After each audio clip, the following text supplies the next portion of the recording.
Hello everyone, SoulsBorneFanatic here. Today, I'm going to be covering Lies of P. This is a new game that just got a demo released yesterday, and I wanted to give my impressions on the game. So the demo is about 3 hours long, that's how long it took me. I died a few times on the bosses. You fight 3 bosses, but before I discuss the bosses, I think it would be necessary for me to describe the world and what they're doing with this game. So I'm going to read off the Steam page, what they described.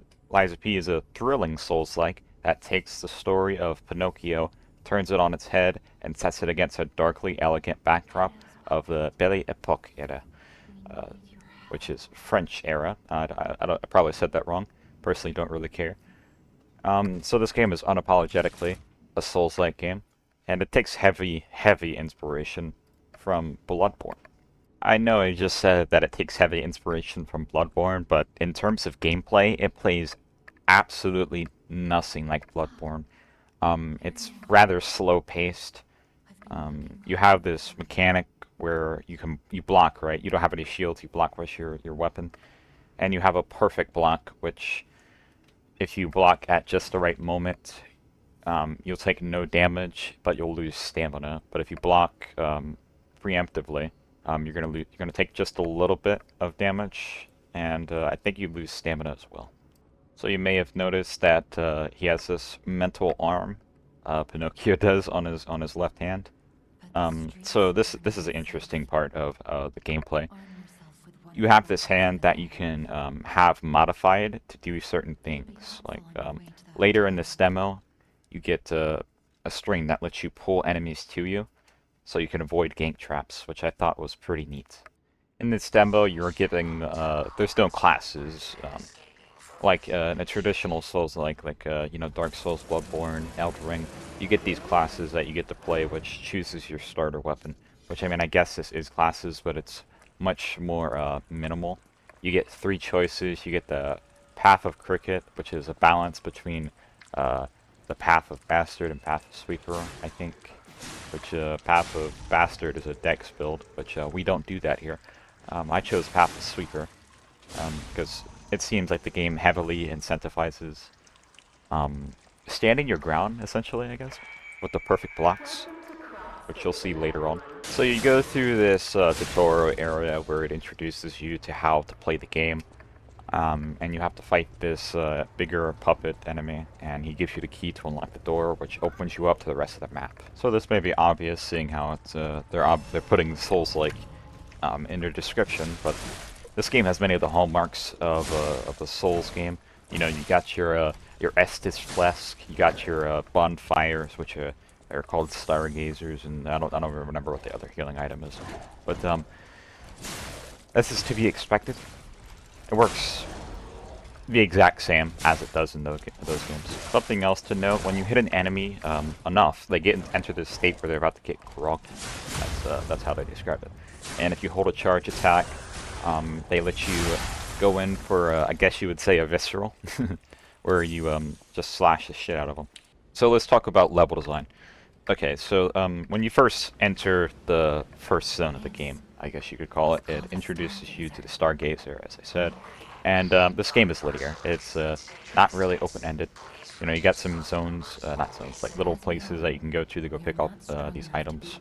But the path to where you want to go is linear. You have your shortcuts. To be expected from we have a Souls game at home. So the leveling up system. So you have 6 stats that you can spec into. You get Vitality, Vigor, Capacity, Motivity, Technique, and Advance. So Vitality obviously is your health.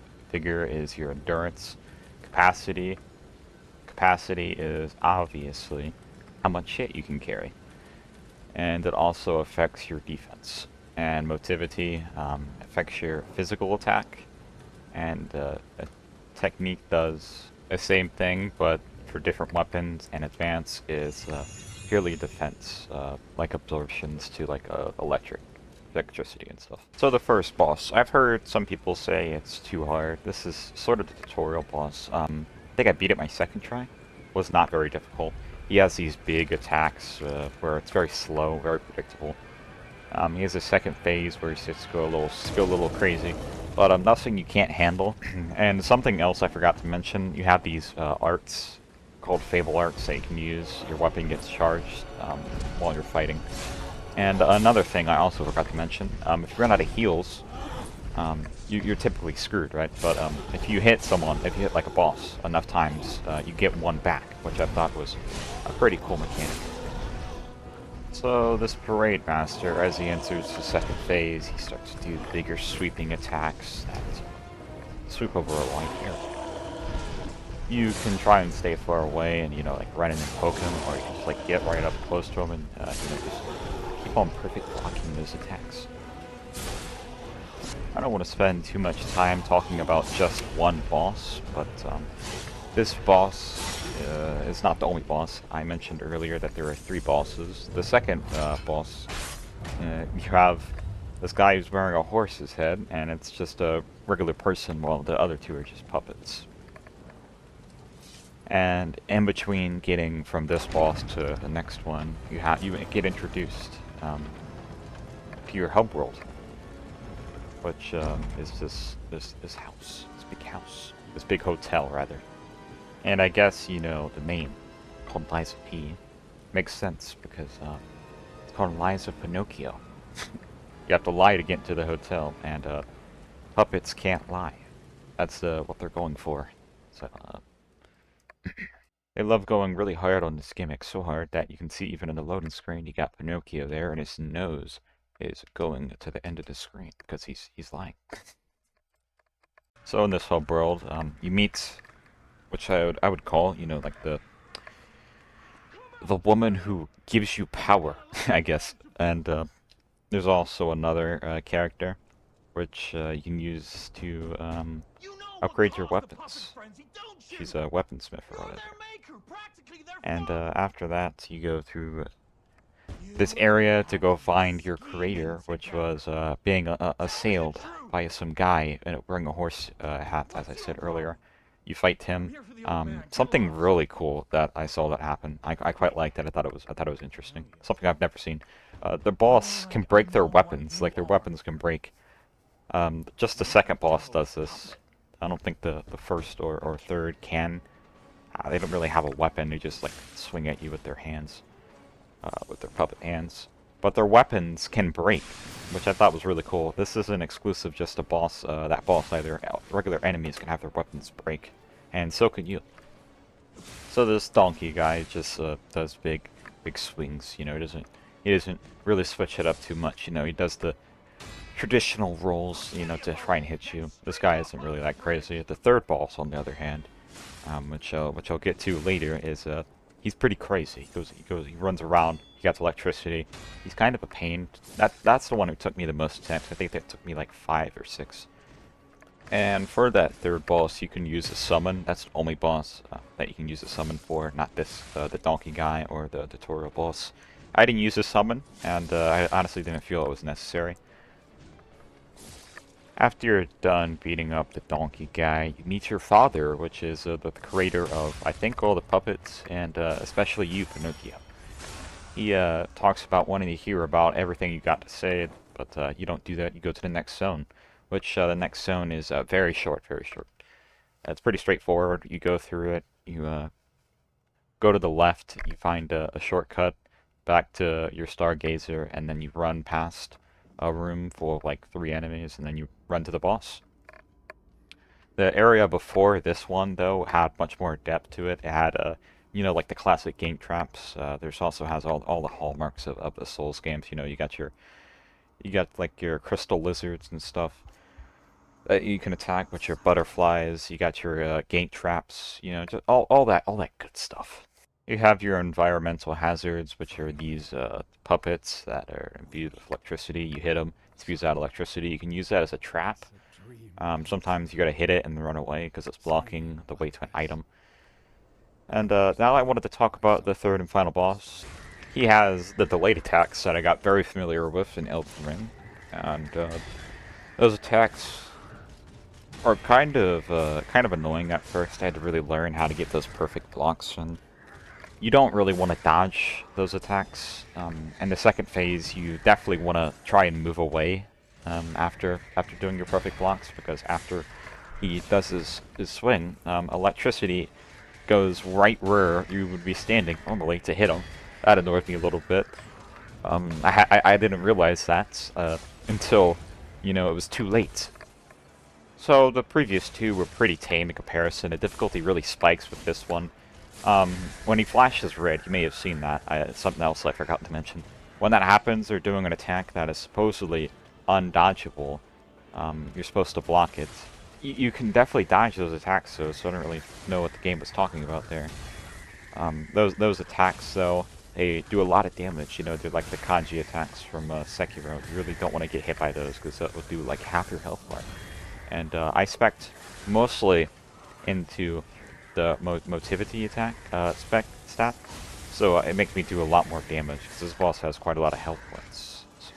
So I'm gonna try and criticize this game. I've really haven't talked about the things that I don't like with this game.